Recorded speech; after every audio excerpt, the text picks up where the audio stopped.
What is going on, everybody, man? King Recon here. I can't believe what I'm about to tell y'all, man. Tomorrow, August 16th, is the 19-year anniversary of the legendary, GOAT, phenomenal masterpiece of an episode that is episode 37 of the best-selling manga in history's anime adaptation, Luffy Stands Up, End of a Broken Promise, man, which aired on Japanese TV to an 11.4% monster rating, bro. 19 years ago tomorrow. Or if you're watching this tomorrow, then today. August 16th, man. 19 years ago, dude. I truly wonder if they had even the slightest idea just how many people they were going to touch and impact just by creating this episode, man. Because I can tell you right now, without this episode, I don't think I would be here today doing this. Because it's because of episode 37 that I decided to go on the path that I currently am. And I say that wholeheartedly because it's an episode that started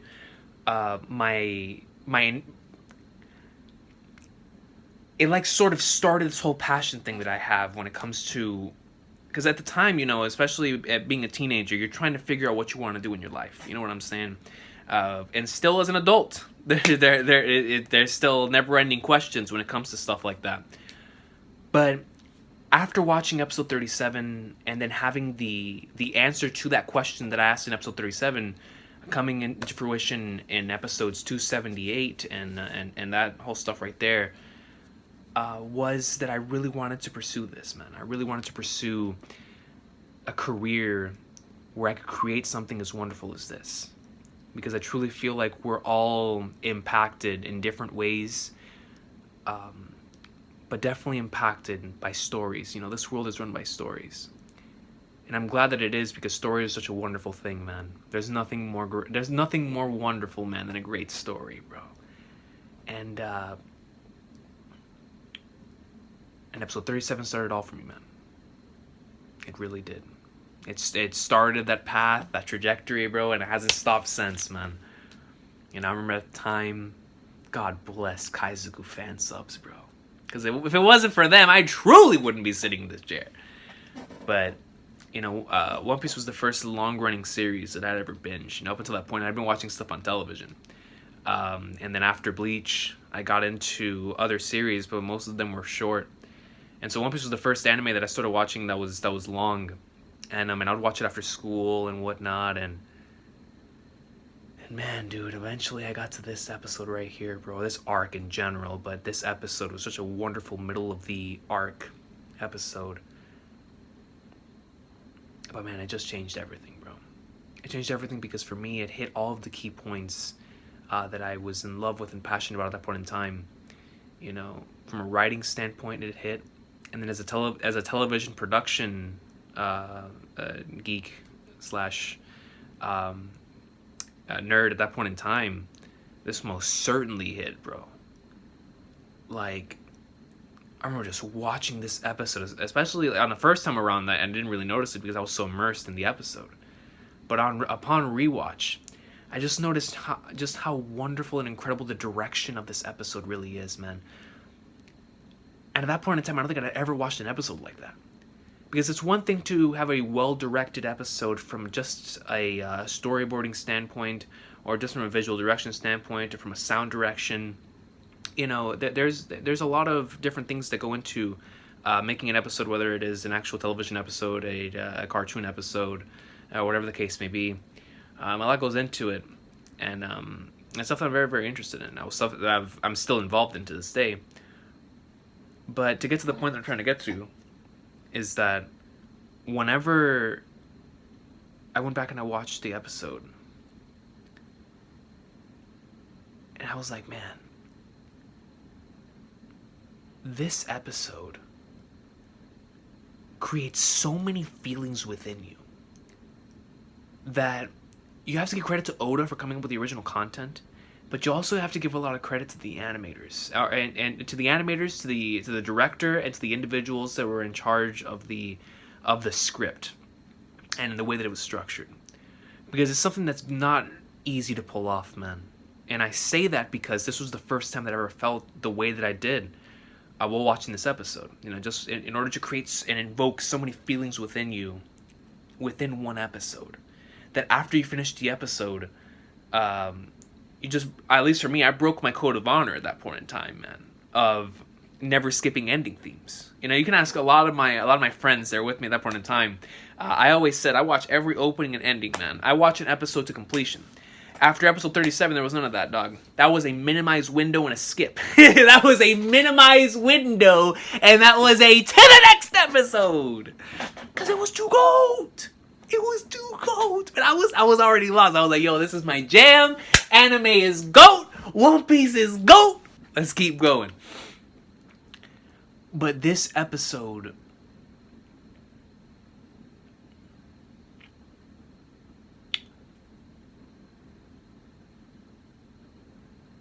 You know, I might as well just talk about it from both a writing and a direction standpoint, because I feel like they kind of go with each other. When you start off the episode and you see Nezumi going through the orchard, and you feel a sense of disgust whenever you see that a Marine, and you expect it, but the fact that it's actually happening before your eyes is something that's just so disgusting to you, bro. And because of the flashback that just took place, it's even more disgusting.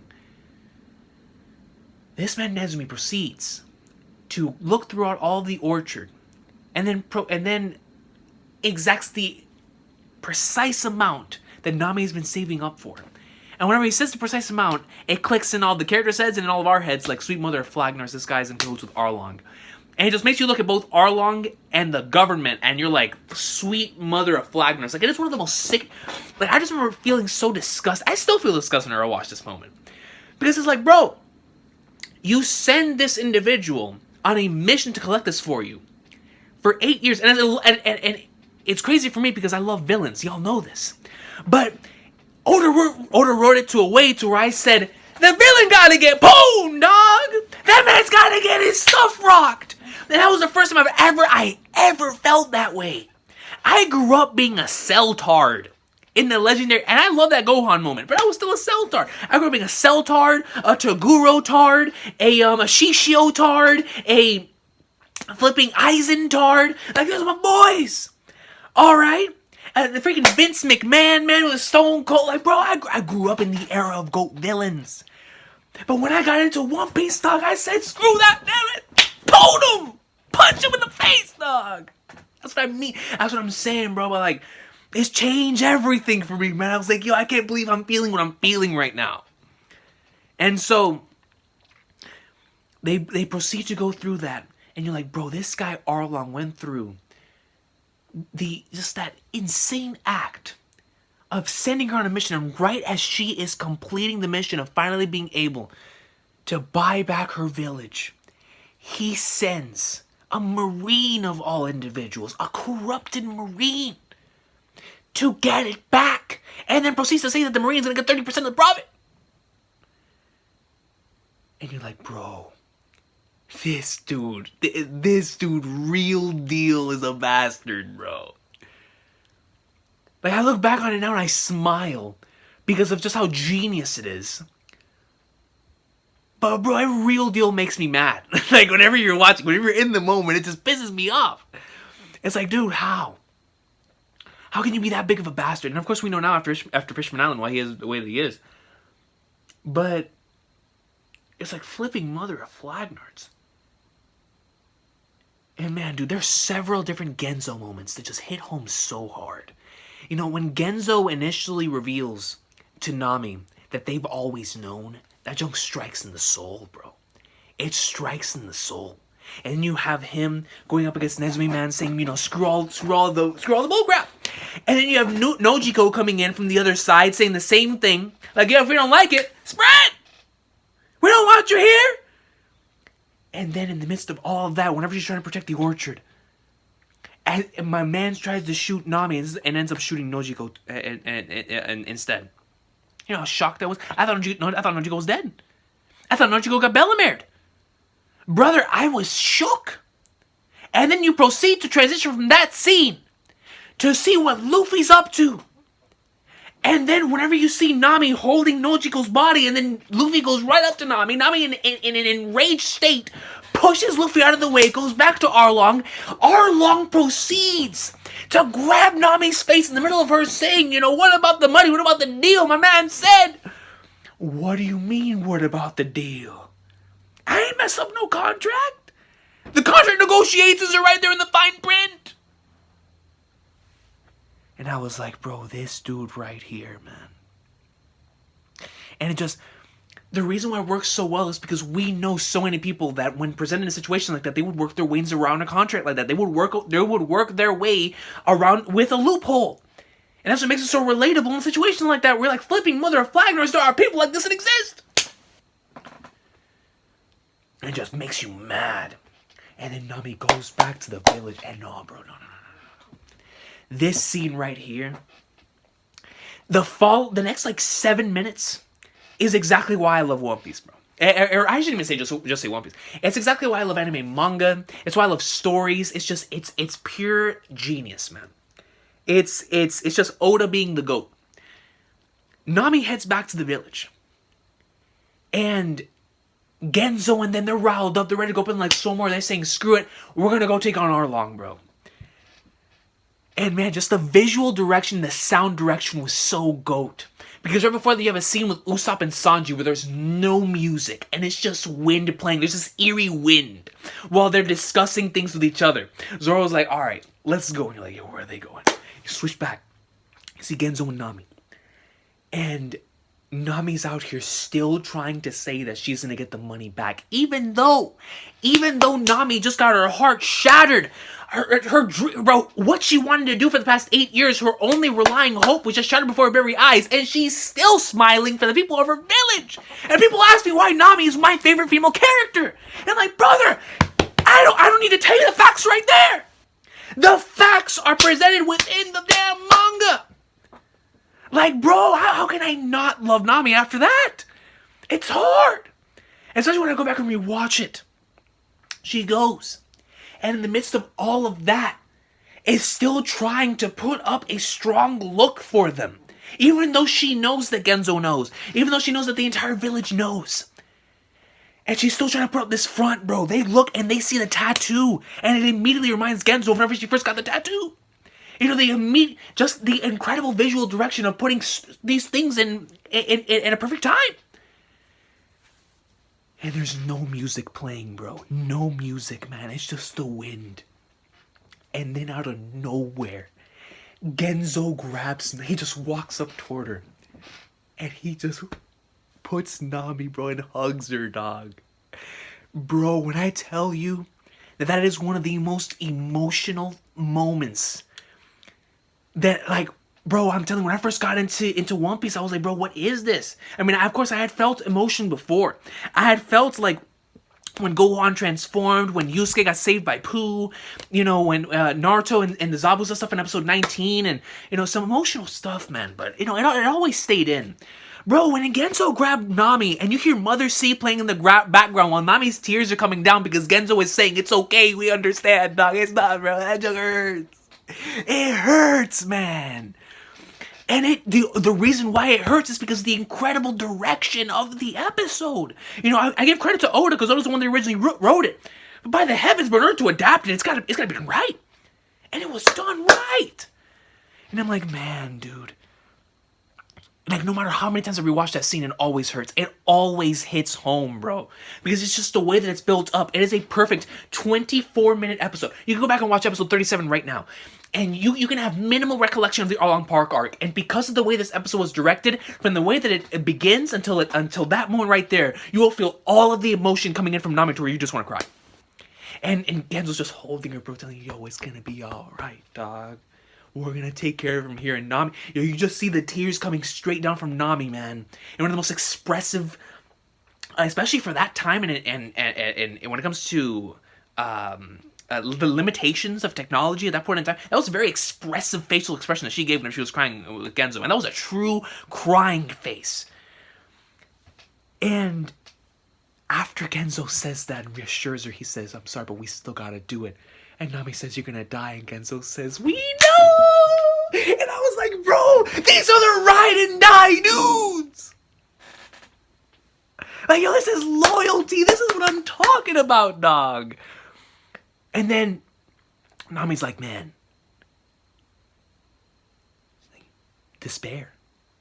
Everyone that she knows is gonna die. The reason why she's putting up this front is because Arlong said if everyone leaves, he's gonna kill them all. Or if Nami leaves, he's gonna kill all of Kokuyashi Village.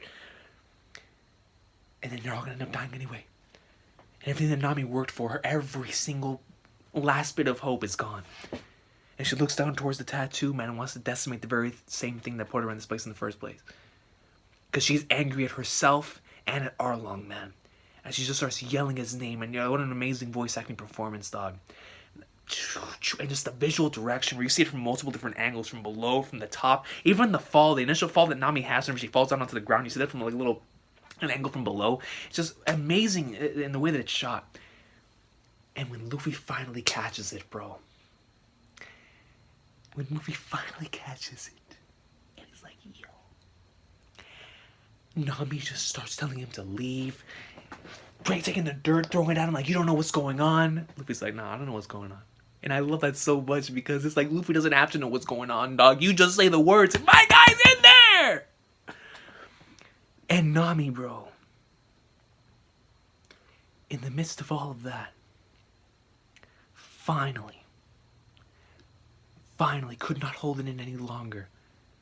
With the king standing right there. She finally turns around, man, tears coming down, and says, Luffy, Tasuke there, bro. Luffy puts the hat on her head in arguably the most iconic moment in Japanese comics for me, man. And then he turns around. Of course I will, bro. There you see the squatted up squad from earlier in the episode. Zoro, Sanji, and Usopp straight up like a beast. Luffy's like, Ikuzo. Let's go. Overtake it, starts playing. Then, bro, you get this legendary line of hype and narration. After everything that you had just watched, this emotional buildup, you just want Arlong to get punched in the face, bro. At this point, I don't care how they do it. I don't care who does it, but you just want it to happen. And the fact that it's the main characters, the fact that it's Luffy. Luffy doesn't even know what the flashback's about. Luffy doesn't know what Nami's been through. But my guy's like, yo, she asked for help. I'm gonna go whoop this man. I love Luffy, bro.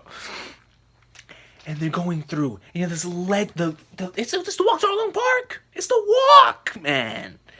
And then you have the individuals coming up in there like swimwear. Genzo is up in there. And Johnny Yosuke like, I'm sorry, we can't open this for anyone else. Because we're waiting for those certain people. Dun, dun, dun, dun, dun. And then Johnny Yosuke like, yo, man. If they can't stop him, then there's no hope for anyone in the East Blue that can, bro. Luffy tells them all, move aside, while Arlong is laughing in that laugh that Nami hates so much. My man punches through the wall and says, which one's Arlong, bro? That was the fastest I've ever hit next episode at that point in time, dog. At that point in time, whenever I was watching anime for the first time, and I was like, you know what? There was no waiting. There was no ending theme. There was no nothing. I wanted to see Luffy punch the living flagnards out of Arlong, bro. Like, and it's so amazing to me that this episode takes place right in the middle of the arc. You know, One Piece has a lot of those in the middle of the arc phenomenal episodes. Episode 37, episode 278. It has episode 400, and I believe it's 74. It has episode, 19. But there's these incredible moments that are like dead within the middle of the arc. Or no, I would say like episode 108 or 6. The rain-based stuff in Alabasta, you know what I'm talking about. But there's like these amazing stuff in the middle of the arcs. They're just unforgettable. And this just happened to be one of those moments. Because you have all the build-up from the beginning of the arc, hitting you right in this moment, and now you just want to see what happens in the resolution.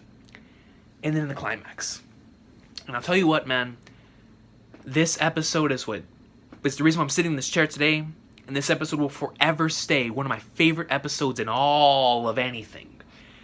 Just because of what it did to me in terms of realizing what it is that I really want to do, but also what it did to me in terms of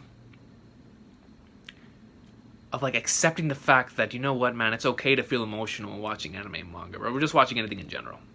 It's like, you know, when something is that GOAT, you just can't help but tear up, dog. You can't help it. You really, really can't. And it's like all the different emotions that are evoked thanks to the amazing direction, both visually and from a sound direction, man. I'm telling you, go back and watch that episode now, bro. If you have not watched that episode since the first time you watched it, I recommend go back and watch it and just pay attention to the incredible audio and visual direction of that episode. How they don't play music in certain scenes, how they only play music in certain key scenes, how the visuals are shown in a way to where you're meant to feel a certain way. You're meant to feel Nami's despair. You're meant to feel a certain amount of hype. You're meant to feel sadness. You're meant to feel rage and anger. And it's like, bro, it's genius, man. It's genius. It's incredible. It's One Piece episode 37. And it will forever remain one of my favorite episodes ever, man. One of my favorite episodes ever. And it was released on this day on August 16th in the year 2000, bro. I don't care how much time passes, man. There's a reason why whenever I'm making my favorite arcs list and stuff, I always skip number 5, because number 5 is like reserved for Arlong Park. Because I feel like there's so much greatness that has happened since then that it's hard for me to put it in like my top favorite. But it's not leaving the top 5. I can't allow Arlong Park in the same way that whenever I make the top 10 favorite episodes list, I can't allow episode 37 to leave the top 5. I can't allow what got me into this medium in the first place to leave. How can I do that? I would be disrespecting the greatness. And plus, I don't want to do it. It's an arc I love too much. It's an arc that whenever I look back on it, I'm like, you know what? That started my journey. That started my personal writing steel ball run, man. That started my adventure. That started that this will put me in, that and combined with a couple of other things started, you know, this path that I'm currently on, that I'm so happy that I started, because of course it led towards amazing things. But man, dude, episode 37 of One Piece, man, a masterpiece, just as a single episode, in terms of how it is that it can make you feel so many different things in just 24 minutes, is absolutely incredible, bro. From the moment that the episode starts, right after We Are plays, you get a flashback immediately seeing what happened right after the Bellemare stuff, with how Nami joined the Arlong crew, and it continues on from there. It starts off in the orchard, and it's just the way this episode makes you feel what the characters are feeling, and the way that they make you feel as an audience, like real legitimate emotions, is exactly why I love storytelling, and it's exactly why I embarked on wanting to write a story myself, man. This episode is the GOAT, always will be, and I cannot wait for the episode of East Blue to come out later on this year. I believe it's September 24th, so that I can buy it and rewatch it again in updated versions, of course. You know, the updated versions, like episode of Nami and episode of East Blue, I enjoyed a lot as well. It's just that because this is the way I initially experienced it, it'll always have a special place in my heart. Specifically the sub version. Like, I love the dub version too. The dub version is fantastic. Hell, Volume 9, I love a lot as well. And I could say that chapter in the manga is still like on the same level, of course, because of the way that Oda structured it and whatnot. But because episode 37 is how I initially got into it, I have to talk about episode 37, man.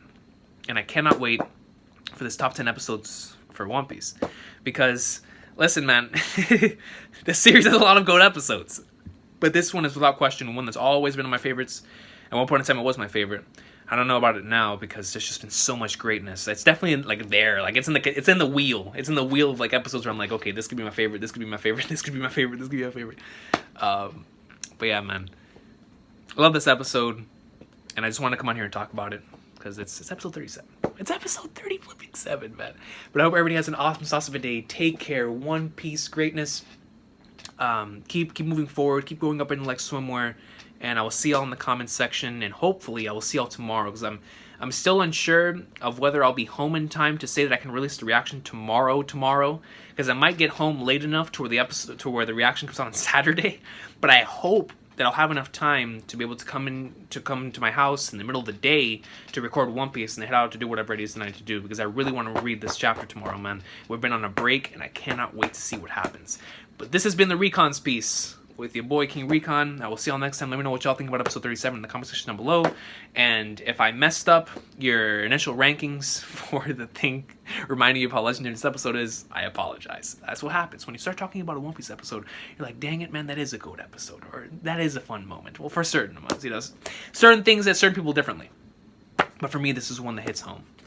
But anyways, I hope everybody has an awesome, awesome day. Take care. One Piece greatness. I'll see y'all next time.